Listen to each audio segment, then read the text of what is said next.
নমস্কার বন্ধুরা, আমি রাজন হায়ার ওয়ার্ল্ডের পক্ষ থেকে আপনাদের অনেক প্রীতি শুভেচ্ছা অভিনন্দন।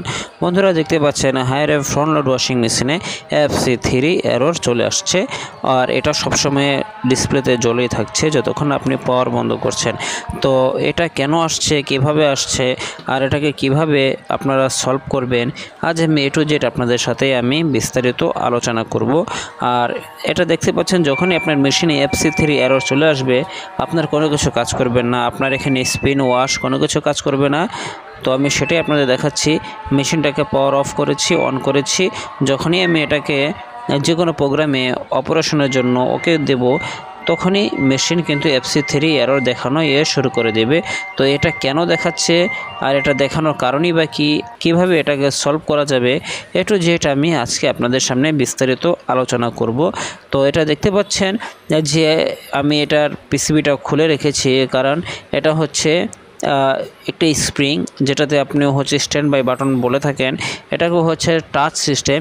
এটাকে যখন আপনি আঙ্গুলে স্পর্শ করবেন তখন কিন্তু মেশিনটি অন হয়ে যাবে, অফ হয়ে যাবে, এটাকে পুশ করতে হয় না।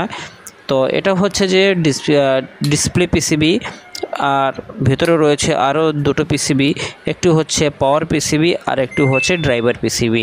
তো এগুলো সব কিন্তু ইন্টার কানেক্টেড থাকে, একটার সাথে একটা কানেক্টেড থাকে। যদি কোনোভাবে কোনো কারণে যদি কোনোটার সাথে কোনোটা সংযোগ বিচ্ছিন্ন থাকে, যদি কোনোটার সাথে কোনোটা কমিউনিকেশন ফেইলিওর দেখায়, তাহলে কিন্তু আপনাকে একটা কিন্তু এরর দেখানো শুরু করে দেবে। যদি আপনার ডিসপ্লে পিসিবি খারাপ হয়ে থাকে তাহলে কিন্তু আপনাকে FC3 এরর দেখাবে, আর যদি পাওয়ার পিসিবি খারাপ হয়ে থাকে মেন পিসিবি, তাহলে কিন্তু FC1 এরর দেখাবে।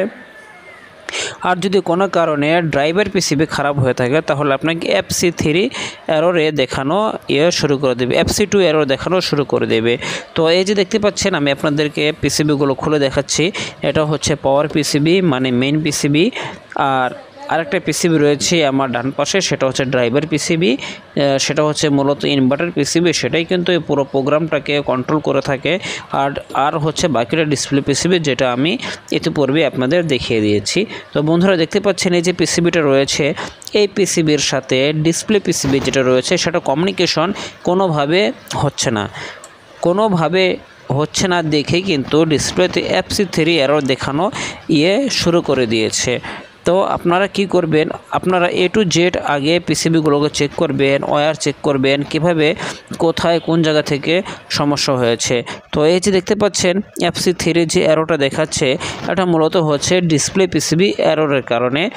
মেন পিসিবি ঠিক রয়েছে, আর মিনি পিসিবি ঠিক থাকার কারণে কিন্তু এটা কিন্তু এরর দেখাচ্ছে।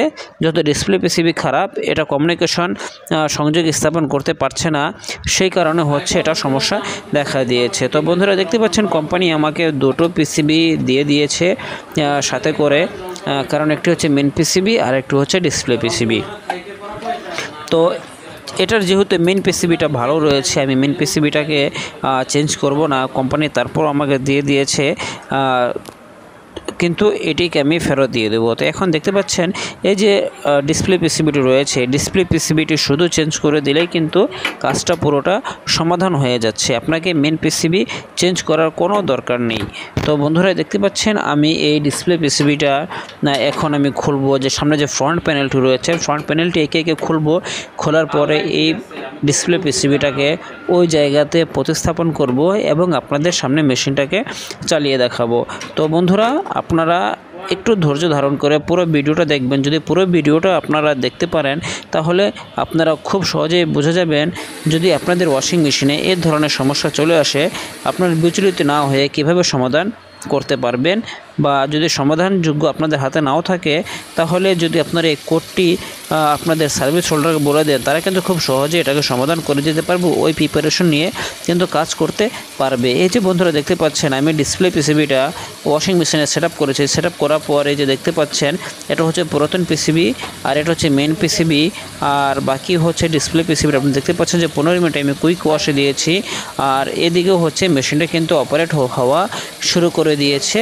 এখানে কিন্তু ড্রামে পানি আসা শুরু করে দিয়েছে, পানি কিন্তু অলরেডি কিন্তু ড্রামের ভিতরে চলে আসছে। তো এখন এই 15 মিনিট আমি কুইক ওয়াশে দিয়েছি। এটা আপনাদেরকে একটু ধৈর্য সহকারে দেখতে হবে। ধৈর্য সহকারে যদি আপনারা দেখেন তাহলে এই মেশিনটি কীভাবে কাজ করে এবং কী সমস্যা হয়েছিল সব কিছু আমি আপনাদের সাথে শেয়ার করলাম। আর এই যে দেখতে পাচ্ছেন ফাউন্টেন রয়েছে, ফাউন্টেন দিয়ে পানি ড্রামের ভিতরে প্রবেশ করেছে। আর এই যে কাপড় ছিল ভিতরে, কাপড় কিন্তু ড্রাম ইতিমধ্যে ধোয়ার প্রক্রিয়া কিন্তু শুরু করে দিয়েছে। তো যখনই আপনাদের হায়ারের ফ্রন্ট লোড ওয়াশিং মেশিনে FC3 এরর চলে আসবে, আপনারা খুব সহজে বুঝে যাবেন এটা হচ্ছে ডিসপ্লে এবং মেন পিসিবির সাথে কমিউনিকেশন গ্যাপ রয়েছে। আর এটা হচ্ছে আপনাদের ওয়াটার লেভেল সেন্সর, কারণ যখনই পানি ড্রামের ভিতরে চলে আসবে সেটাকে সেন্স করে পানি নেওয়া বন্ধ করে তখন কিন্তু সে ড্রামকে ঘোরানোর জন্য এই প্রক্রিয়াটা কাজ করে। এই প্রেসার সেন্সরে ভোল্ট আসে, ভোল্ট থেকে এটাকে হচ্ছে মেন পিসিবিকে কমান্ড দিয়ে কিন্তু মেন ভাল্ব পানি আসার যে ওয়াটার ইনলেট ভাল্ব রয়েছে সেটাকে বন্ধ করে দিয়ে কিন্তু প্রক্রিয়াটা সে চালু করে দেয়। তো এই যে দেখতে পাচ্ছেন এখন পানি নেওয়া ওয়াশিং মেশিন বন্ধ করে দিয়েছে কিন্তু ধোয়ার কাজটা শুরু করে দিয়েছে। তো এভাবে কিন্তু সে কাজটা সম্পন্ন করে থাকে। তো বন্ধুরা, এই যে আপনারা দেখতে পাচ্ছেন যে হায়ারের ওয়াশিং মেশিনে FC3 এরর চলে আসছে, এটার একটাই মাধ্যম হচ্ছে, একটাই রিজন, একটাই কারণ, এবং হচ্ছে যে মেন পিসিবির সাথে আপনার ডিসপ্লে পিসিবির কোথাও না কোথাও কমিউনিকেশন গ্যাপ থেকে যাচ্ছে, যার কারণে এই সমস্যাটি হচ্ছে। তো আপনাকে শুধু এই পিসিবিটাই খুললেই হবে, ডিসপ্লে পিসিবিটা। যদি আপনি সহজে না জানেন যে কিভাবে এটা কী সমস্যা হয়েছে, তখন আপনি কি করবেন, আপনি এই 3টে পিসিবি খোলা শুরু করবেন। তো আপনারা 3টে পিসিবিদের খোলার কোনো দরকার নেই, শুধু যখনই আপনাদের FC3 এরর চলে আসবে ডিসপ্লে পিসিবিটাকে পরিবর্তন করে দিবেন। কারণ হচ্ছে এই পিসিবিগুলো সহজে মেরামত করা যায় না, আর মেরামত হয় না। এত ছোট ছোট সূক্ষ্ম কম্পোনেন্টগুলো থাকে যা মেরামত করার মতো অবস্থা থাকে না। সে কারণে এই পিসিবিগুলোকে পরিবর্তন করে দেওয়াই ভালো। পরিবর্তন করে দিলে আপনাদের আর এই নেক্সটে সমস্যাগুলো চলে আসবে না। এরপরে হচ্ছে FC3 যদি এরর দেখায় তাহলে ডিসপ্লে পিসিবি, FC1 যদি এরর দেখায় আপনাকে মেন পাওয়ার পিসিবি পরিবর্তন করতে হবে। FC2 এরর যদি আপনার ওয়াশিং মেশিনে চলে আসে তাহলে আপনাকে ড্রাইভার পিসিবি পরিবর্তন করে দিতে হবে। কারণ এই যে পিসিবিগুলো দেখছেন শুধু পাওয়ার পিসিবি বাদে বাকি কিন্তু কোনো পিসিবিগুলো সহজে রিপেয়ার করা যায় না, আর সহজে করতে গেলেও কিন্তু ওটা হতে চায় না। তো সেক্ষেত্রে আপনাকে এটি হচ্ছে রিপ্লেস করে দেওয়াই ভালো। তো এখন দেখতে পাচ্ছেন আমি পুরো মেশিনটাকে সেট আপ করে দিয়েছি। এখন এই যে পুরাতন ডিসপ্লে পিসিবিটা রয়েছে শুধু এই পিসিবিটা আমি চেঞ্জ করেছি, আর কোনো পিসিবি চেঞ্জ করার দরকার হয়নি। এই পিসিবির সাথে মেন পাওয়ার পিসিবির এটা কমিউনিকেশন হচ্ছিল না, যে কারণে সমস্যা হচ্ছিল। আর এই যে আপনারা দেখতে পাচ্ছেন এখানে পার্টস কোড রয়েছে, আপনারা এই পার্টস কোডটি সংরক্ষণ করে সেম পিসিবি আপনারা উত্তোলন করতে পারবেন। তো বন্ধুরা, এই ভিডিওটি আপনাদের মাঝে কেমন লাগলো, আর এই ভিডিওটি থেকে যদি বিন্দুমাত্র আপনারা উপকৃত হয়ে থাকেন তাহলে আমার এই চ্যানেলটিকে সাবস্ক্রাইব করে বেল আইকনটি বাজিয়ে দিয়ে আমার সঙ্গেই থাকবেন। আর Haier washing machine, AC, fridge, water heater এর যাবতীয় সংক্রান্ত ভিডিও পাওয়ার জন্য আমার চ্যানেলটিকে সাবস্ক্রাইব করে আমার সঙ্গেই থাকবেন। তো বন্ধুরা, এই যে দেখতে পাচ্ছেন মেশিনটি এখন চলার যে প্রক্রিয়া এটা কিন্তু প্রায় শেষের দিকে। এখন 5 মিনিট অতিক্রম হয়েছে, 10 মিনিট রয়েছে। এখন এটি হচ্ছে পুনরায় এটাকে রিন্সে চলে যাবে। রিন্সে যাওয়ার পরে এই প্রোগ্রামটি স্পিনে যেয়ে কাজটি সম্পূর্ণ করে দেবে। তো দেখতে পাচ্ছেন এটা 9 মিনিট বাকি রয়েছে। আমি আপনাদের পুরো সাইকেলটা দেখাবো যাতে করে আপনারা বুঝতে পারেন যে মেশিনটি সম্পূর্ণরূপে ঠিক রয়েছে, মেশিনে আর কোনো সমস্যা নেই, আর কোনো ঝামেলাও নেই। তো যদি আপনাদের মেশিনে এই সমস্যা চলে আসে অবশ্যই আপনারা FC3 এরর দেখেই কিন্তু ডিসপ্লে পিসিবিটা আপনারা আন্দাজ করতে পারবেন, অনুমান করতে পারবেন যে এই পিসিবিটাই শুধুমাত্র খারাপ হয়েছে, আদারওয়াইজ অন্য কোনো কিছু চেঞ্জ করতে হবে না। তো এই যে এই যে এখন ওয়াশিং মেশিন দেখতে পাচ্ছেন এটা কিন্তু ফুল স্পিডে চলছে। ফুল স্পিডে এখন এটা হচ্ছে 1000 RPM এ যাওয়া শুরু করবে। তো এই যে দেখতে পাচ্ছেন ফ্রন্ট লোড ওয়াশিং মেশিনটি এখন 1000 RPM এ ঘোরা শুরু করেছে। এটি হচ্ছে শেষ পর্যায়ে, আর 2 মিনিট বাকি রয়েছে। আর 2 মিনিট পরেই আপনারা দেখতে পারবেন মেশিনটি তার সম্পূর্ণ প্রক্রিয়াটি সম্পন্ন করে শাটডাউন হয়ে যাবে, অ্যালার্ম আসবে এবং আপনাকে কাপড় বের করার জন্য অ্যালার্মের মাধ্যমে ডাকা শুরু করবে।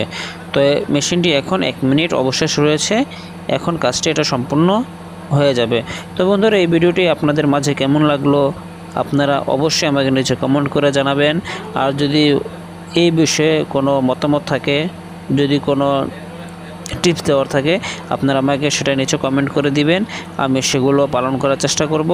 তো এই ভিডিওটি আপনারা আপনাদের বন্ধুর মাঝে, ফ্রেন্ড সার্কেলের মাঝে, হোয়াটসঅ্যাপ, ফেসবুক, আপনারা যে গ্রুপগুলো ব্যবহার করে থাকেন অবশ্যই সেগুলোতে শেয়ার করে দিবেন, যাতে আপনার পাশাপাশি আপনার বন্ধু সার্কেলের মাঝে এই ভিডিওগুলো যাতে চলতে পারে, তারা যাতে বিচলিত না হয়ে খুব সহজেই এটির সমাধান খুঁজে বের করতে পারে। তো বন্ধুরা, আজকের জন্য আপনাদের মাঝ থেকে আমি চলে যাচ্ছি, আবার দেখা হবে নতুন কোনো এক ভিডিওতে। ততক্ষণ আপনারা ভালো থাকবেন, আপনাদের সুস্বাস্থ্য কামনা করছি। আপনারা ভিডিওটি ভালো লাগলে অবশ্যই একটা লাইক, কমেন্ট, শেয়ার করে সাবস্ক্রাইব করে বেল আইকনটি বাজিয়ে আমার সঙ্গেই থাকবেন। আজকের জন্য এটুকুই, নমস্কার।